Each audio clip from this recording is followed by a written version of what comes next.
Okay, then. Guys, welcome, man, to the first ever Saints pregame show where we don't got to worry about firing Dennis Allen. Yeah, baby.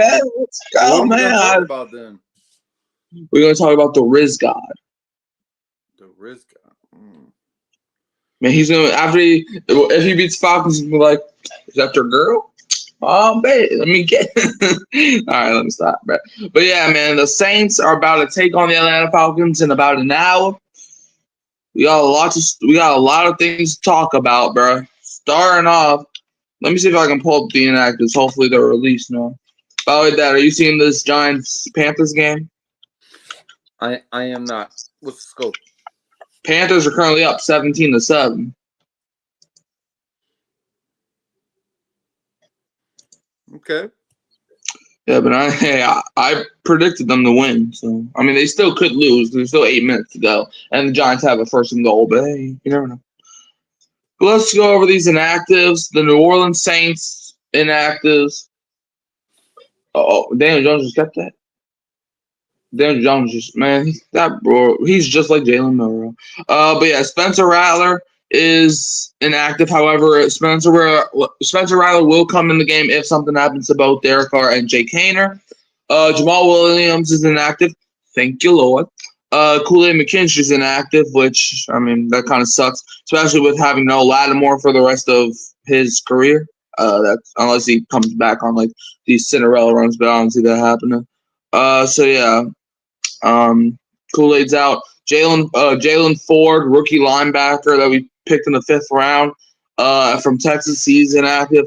Guard / center Lucas Patrick, who is a guy that we really needed to rely on, but he's not playing. Cedric Wilson Jr., he's inactive because of freaking course he is. And Christian Boyd, rookie defensive tackle, is inactive. So we have 1, 2, 3 rookies inactive. Plus, you already know the obvious guys like Ramczyk, Eric McCoy, and Chris Olave. So. Falcons inactives. They don't have as bad of a list, but they still have a couple key pieces not playing. Running back Jason McClellan is out. The only reason I know him is because he's a beast in my Madden franchise. Linebacker J.D. Bertrand, don't know who that is. Linebacker Rashawn Evans. Now, do you know who that is? He's not playing, which is going to be a big loss for Atlanta. Offensive lineman Jovan Gwynn. Offensive lineman Elijah Wilkinson and tackle Brandon Parker. So they're going to be without 3 offensive linemen.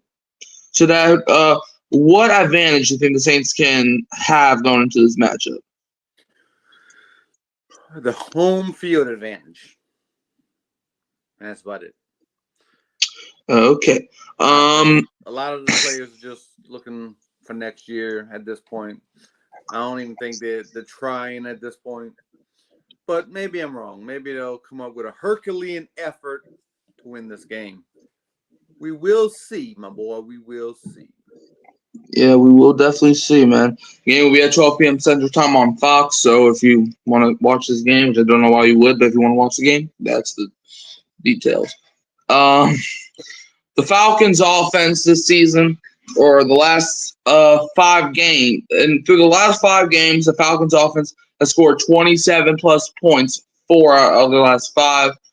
But what were the Falcon fans saying at the beginning of the season through the first 2 games when the Saints were winning? What the Falcon fans were saying? Yeah. I don't know. I wasn't talking to them. What did they say? They were saying, the Saints haven't beat nobody. Remember that? Yeah. Well, if we pull up Yeah, if we pull up their schedule, they've beaten no A.J. Brown-led Eagles, and the Eagles team that wasn't good at the time. They beat the Saints. They beat they beat the Buccaneers with no Antoine Winfield. They beat the Carolina Panthers. They beat the Tampa Bay Buccaneers again, but this time with no Mike Evans or Chris Godwin. They beat the Cowboys when Prescott got hurt, and they still had nobody. So if I look on their schedule, they've beaten one. I repeat, they have beaten one team with a winning record right now. And also another fun stat to throw out there: Kirk Cousins has been in the league for almost 2 decades. It feels like. But that a stat I just read earlier. Kirk Cousins has played in the NFL for many years, and he has a 17-49 record against teams with a winning record. So look, what does that mean? It means that, let's see, hold on. So 49, so 59, hold on, so 60, 61, 62. So through 66 or 67 games that he's played against a team that has good players and good coaches and stuff, he's only came victorious 17 times. So what I'm saying is, this has nothing to do with the game right now. What I'm saying is, Falcon fans think that they're going to the Super Bowl, but in order to even make the Super Bowl, you have to beat teams that have winning records. You have to do that at least 3 or 4 times. So because of that, your starting quarterback who's only did that 17 times, you need him to win against a team with a winning record 3 or 4 straight times to win the Super Bowl. And he's only done that 17 times. I don't even think he's beaten winning record teams 3 or 4 times in a single season. Mike. So you need him to do that through a 3 to 4 game stretch. That's not happening, Falcon fans. I'm sorry, not sorry, but Falcon fans, y'all are cooked. They just fumbled that ball. But yeah, Kirk Cousins is not. He's a good quarterback when he plays trash teams. All right, Dad, do you want to say something? Yes. Okay. We're sitting here wasting our film talking about Falcons winning the Super Bowl. I never said they were going to do that. That's what they're saying. Okay. Well, we understand that Falcon fans are trash, just like the team. They're not winning the Super Bowl this year, and they won't win one for 11 years. Okay, Dad. Yeah. I'm sure they'll win the Super Bowl. Maybe when we're dead. Maybe. Maybe that's probably going to be the next time that they have a shot at it. But yeah, Falcons, y'all have missed the playoffs for 7 or 8 straight years. So enjoy it while you can. Because next year, when the Saints get a good coach and a good team, Daddy's going to be back. Daddy's going to be back, and he's going to beat you up like Bama did on LSU last night, boy. Daddy coming. And you want to know what Daddy name is? What? Daddy name is Bill Belichick. Yep. That's Daddy's name. It's not going to be the Patriots way no more. It's going to be the Saints way. I don't know. I kind of want a younger coach so we can have, kind of like Sean Payton, but not Sean Payton. Like not anybody.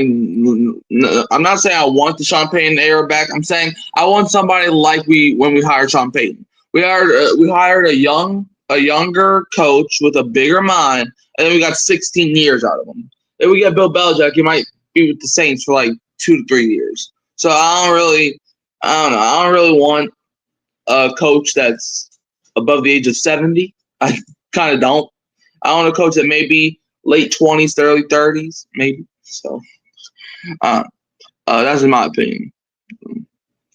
But yeah, Kirk Cousins in week 9, 222 yards, 3 TDs, so 144.8 rate. Look, I'm not saying Kirk played bad. He didn't play bad at all. But what I'm saying is, how did he not intercept that? In fact, how did he even catch that? But what I'm saying is, you're playing the Cowboys. We tore up the Cowboys, and we suck.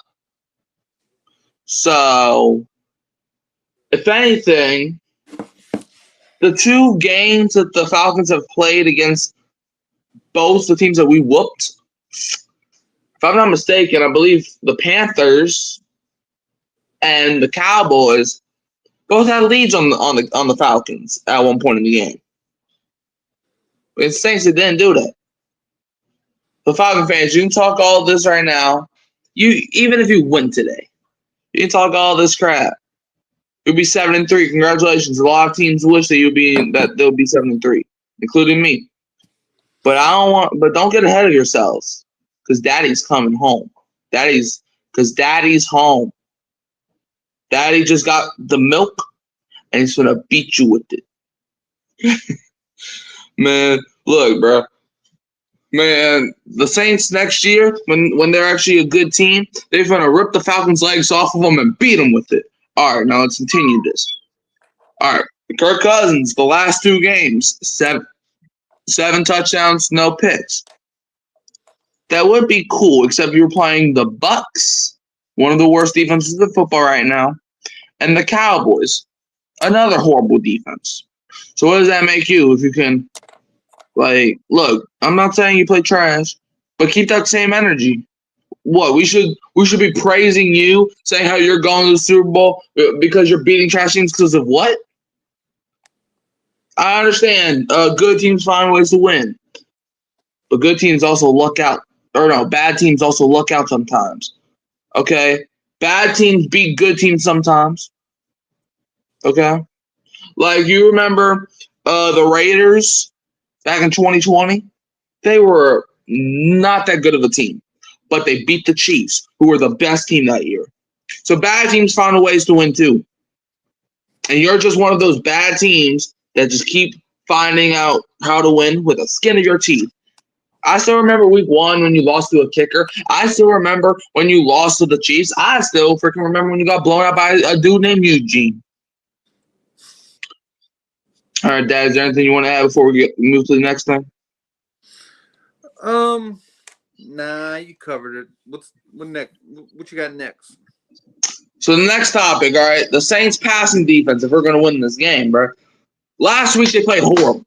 Well, they didn't play horrible, but it was not good.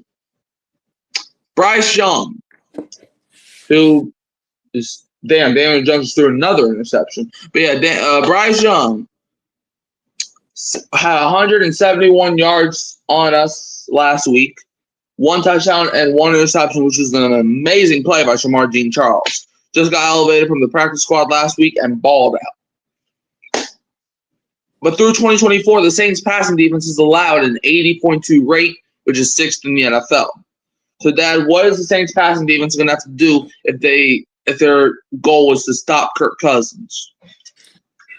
The passing defense has to get better by the Saints front 7 rushing the quarterback.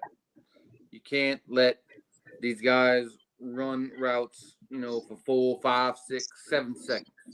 You gotta speed up that clock on my boy Kirk Cousins. I like Kirk, like his faith. He's a believer and everything, but you can't play football. Anyway. So, yes, rush Kirk, speed up his clock, make him throw interceptions and make mistakes. All right. I don't really want the Saints to blitz a whole lot today because the Kirk Cousins, what he thrives on is when people blitz him. So try not to really blitz him that much, but play man because he does. Because if Kirk Cousins has a lot of time to make a decision, he's gonna throw a pick or two. So don't blitz him. The defensive line, y'all have to win y'all individual matchups and put pressure on him with the 4 guys. Y'all can do it. Yeah. But now moving on, Darnell Mooney, who did have a good game against the Saints the first time they played. Last week he tore up Dallas, getting 9 targets for 5 receptions, 88 yards, and a touchdown. Darnell Mooney, look, he's from Tulane, so all respect to you, but this is going to be, I think the Saints, Drake London, I think it was confirmed that he's playing. So Darnell Mooney, we're going to have to watch him because like I said, man, look, Drake London, he's in. So don't double team Drake London. Drake London is not Cooper Kupp. Drake London's not DeAndre Hopkins. Drake London is not. Bro, I'll go far. I don't even think he's a Chris Godwin. So I think Drake London, he's a solid receiver, but I don't think he's a number one receiver. I think he'd be a good number two, number three guy. So don't double team him because I'm more scared of Darnell Mooney than I am of Drake London. Because as a Saints fan, you should know if the Saints see somebody that they've never seen play before, they're gonna get destroyed. Xavier Legette tore us up last week. Xavier Legette. He was the last pick in the first round. And he was riding a horse. So, Dad, what do you think the Saints are going to have to do to Darnell Mooney other than not kill him? Well, to be fair, Mooney is actually on my fantasy team, so get yours, Mooney, get yours. Yeah. No, but Saints-wise, yeah, I mean, we got rid of Lattimore, Kool-Aid, McKinstry's not there. So it's going to have to be a team-oriented thing to stop Mooney and London. No, they're not these great, Godwins and Mike Evans of the world, but they still can put up points if you let them. Yeah, the Saints defense has to step up. And Bijan Robinson last week, 7 targets, caught all 7 of the ball. Caught all 7 balls. And he also picked up 59 yards and threw the ground. 19 carries, 86 yards, 4.5 yards a carry. So Bijan didn't have the best game. And people were like, he had 60-plus rushing yards in the last 5 straight for 5 straight games. Okay, let's see who y'all played then, since we want to do that in the first 2 weeks. Okay, Cowboys, horrible run defense. Buccaneers, horrible run defense. The Seahawks, not only did you get blown out, but once again, the Seahawks did not have this best defense, and yet you still lost to them by 20. And Bijan got 60 yards. Congratulations. Panthers, horrible defense. Buccaneers again, horrible defense. In fact, the last time Bijan didn't get 60 yards was when he played the Saints. So I don't think Bijan's going to have this great day. However, the Saints' rushing defense in 2024 versus running backs, so this is not including the mobile QBs, LSU, versus running backs, 5.1 yards per carry, which is tied for 28th in the NFL. So that what is the Saints' running defense going to have to do to stop Bijan? What are we doing there? They're going to have to rally to the ball and make tackles. Remember that, Honey Badger? Remember how you used to make tackles? Well, yes, that's what we have to do. And Honey Badger even playing? Is he? Probably not. No, I think he's playing. I don't know. Oh, injured. Jadeveon Clowney's hurt. That's not good. But if he is in there, got to wrap up, got to tackle, got to rally to the ball. Demario Davis, be that leader that you're supposed to be. And Cam Jordan, do something, trip somebody or something. I don't know. Yeah, well, don't trip him because then that'll be a penalty. But yeah, man, like the Saints, they have to do whatever it takes because Derek Carr last week Derek Carr was not good last week. 236 yards, 7.6 yards to an attempt, a touchdown, 92.9 rate, and you got your number one receiver hurt. So, I mean, Derek Carr, he is what he is. Derek Carr is a quarterback that you never know what you're getting, okay? He's the definition of mid because you never know what you're going to get. He's either going to throw 3 touchdowns on you or he's going to throw a touchdown and maybe a pick. You never know what you're getting, bro. Never know what you're getting. So what do you think Derek Carr is going to have to do if we're going to drive to success? He's going to have to take care of the football. He's going to have to make other guys play better than they are. Are you down Olave? Are you down Shaheed? I think there's one other guy in there that's not playing. But me, is he back yet? Probably not. No, he's on IR. He's on IR now. So that's 3. He missed last week, then he's going to miss this week. So he'll be back in 3 weeks. Yeah, so that's 3 weapons right off the top that you're missing. So it's going to have to be a lot of Kamara. a lot of tight ends. I don't know. We're going to have to spread the ball around and don't turn the ball over. Yeah. By the way, Dad, do you know Alvin Kamara is 12 yards away from being the all-time rushing leader for the Saints? I thought he had that already. No, he had the rushing touchdown thing. Oh, okay. Well, go get it. Should get it in the first quarter, right? Shoot, he could get it on the first carry if he wants to.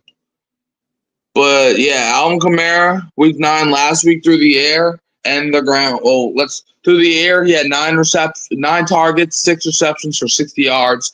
The ground, he had 29 attempts, 155 yards, 5.3 yards per carry, and we still lost. Make it make sense, people.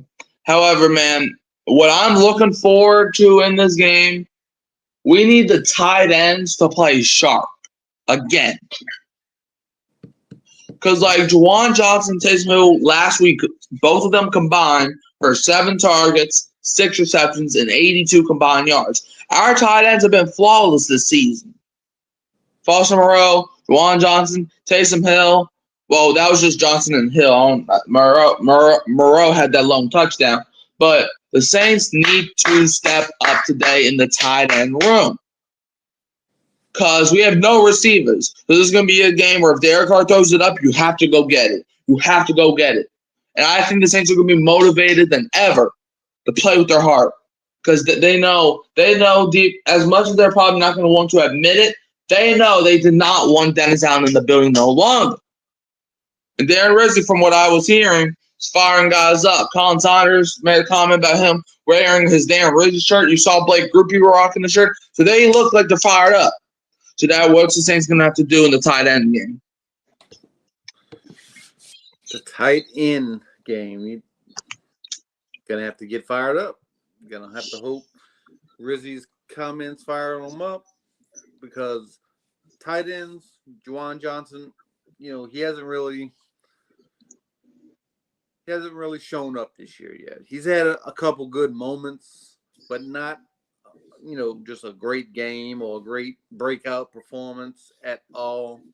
And Foster Moreau, he's made some catches here and there, but it's still an offense like this that goes with zone running and then play action. You need tight ends and running backs to be a part of the passing game, and we haven't seen that.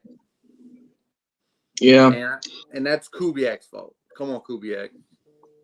Yeah, man. I don't know what Clint's been doing the last few weeks. But yeah, and the Falcons' rushing defense is literally the NFL average. Because their rushing defense versus running backs this season, they've averaged 4.4 yards per carry.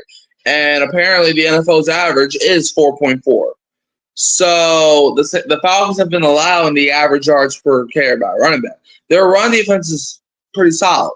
So Kamara, what you're gonna have to do, man, you're gonna have to take off with it. We don't have Jamal Williams, which that's more of a blessing than a not blessing. But so yeah, we need Alvin Kamara, Kendra Miller. Wait, no, hold on. Miller went back to IR, didn't he? I think so. Okay, so yeah, we need Kamara, we need Jordan Mims, whoever runs that ball. We need you running down their throat, and I want it good. I want to see it all. Man. But now, to end off the show, let's talk about what happened earlier this season between these two teams. As we know, we met before in week 4, back when the Saints still had hope. Against the Atlanta Falcons, man, the Saints looked like everything was going their way. It looked like it was going to be one of those games where it's like the Saints are going to win an ugly game that they should have been winning from the jump.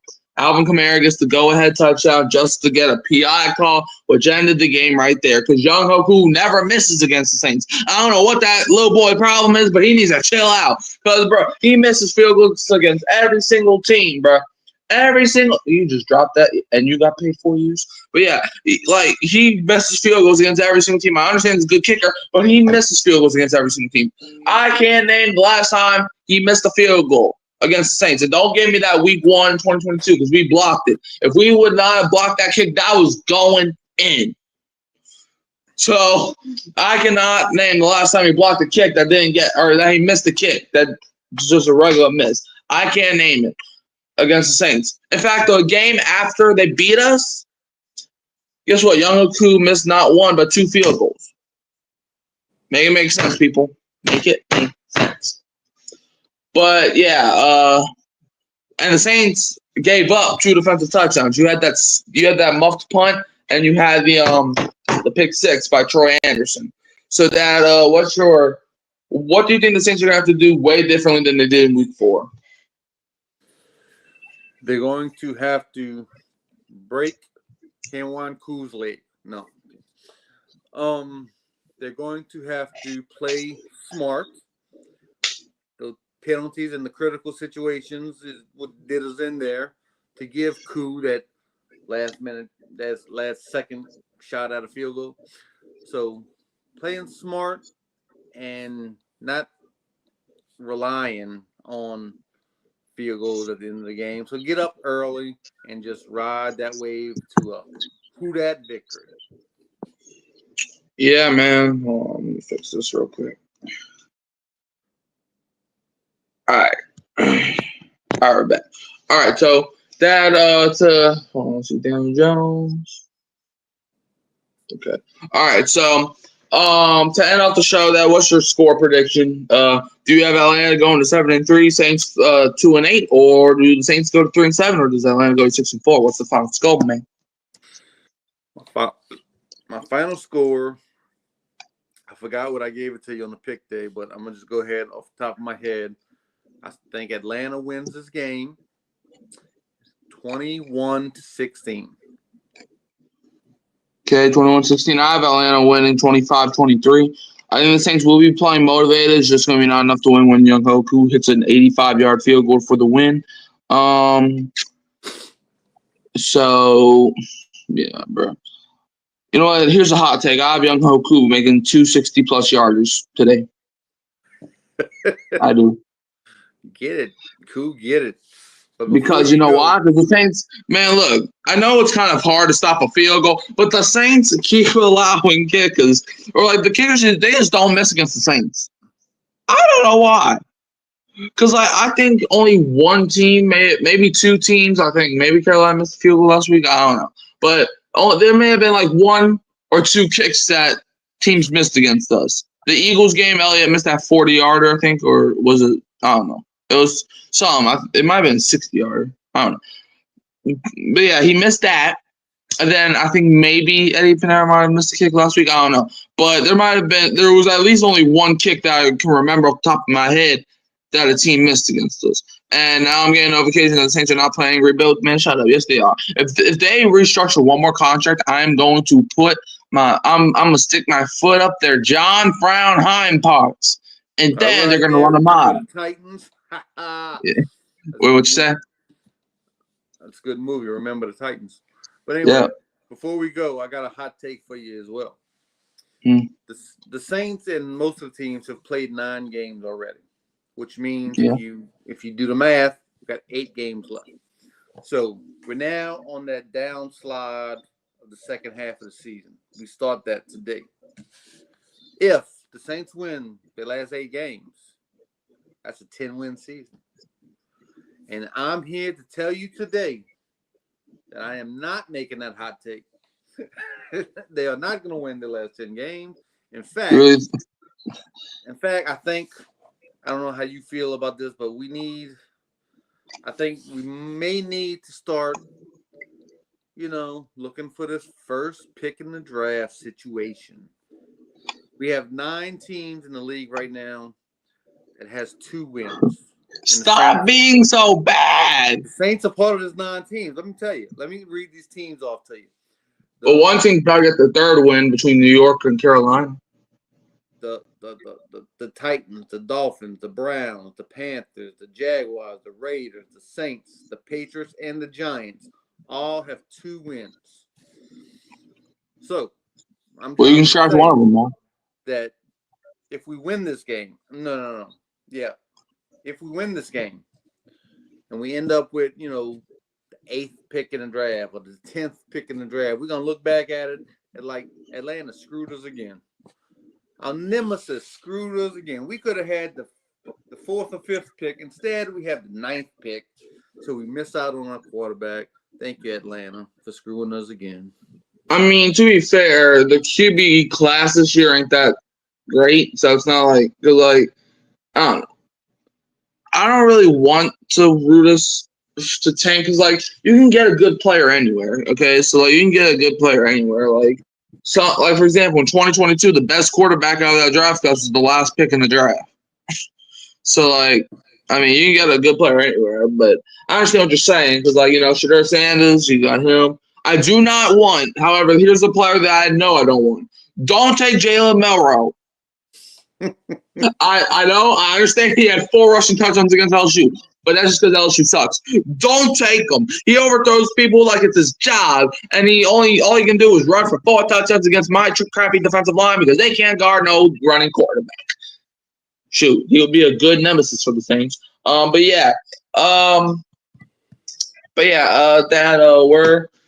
can they find you, man? I'm not hard to find. You can find me at Warren Newby YouTube channel and on the Hurricane Mike show 3-4 times a week. We doing all them shows and pregame shows and postgame shows and pick'em shows and reaction shows. Come on and see us. We have a lot of Falcons hate here. You might like that. And a lot of Saints love, a lot of love, even though I want y'all to lose all those games, but a lot of love. Yeah, bro. Man, what I will tell you, man, this game can be interesting, bro. Like the Saints-Falcons rivalry is definitely probably the most underrated rivalry in NFL history. Because like even when one of the teams is terrible, because for a long time the Falcons were one of the worst teams, and then the Saints became, then they both became horrible, and now the Saints are horrible. But this rivalry always stays heated. Like you never know, like every single time you go into a Saints-Falcons team, you never know who's going to win. That's the funny part. Like, because if the Saints win this game, I'm pretty sure the record's back, like the all-time series, isn't it back to being tied? I think so. Yeah. Yeah, the Saints pull out this win, which is really what. That's why after we lost Week 4, I really wanted the Saints to put the Falcons in the playoffs so we can end this year with a winning record against them all time. I really wanted us to play them in the playoffs so we can knock them out, but that's not going to happen. I mean, hey, you never know. Saints could make the playoffs if they, maybe Darren Rizzi's the next Bill Belichick. You never know. Maybe Darren Rizzi's like, man, I hate losing, so we got to win every single game or else I'm going to eat all of your foots or all your feet. And then they're like, oh, no, I like my feet. So then they're just going to start beating up everybody. It starts with Atlanta today. All right, why did the Giants? Okay, let me just stop, bro. All right, yeah, you're going to sign Hurricane Mike. Check me out at 12 p.m. Central Time, where we will be streaming either the best game of the year or the worst game of the year. Who that? And don't be a what? A Falcon fan. Man, don't be them, man. They think they're going to win today, which they still might do, but they still suck.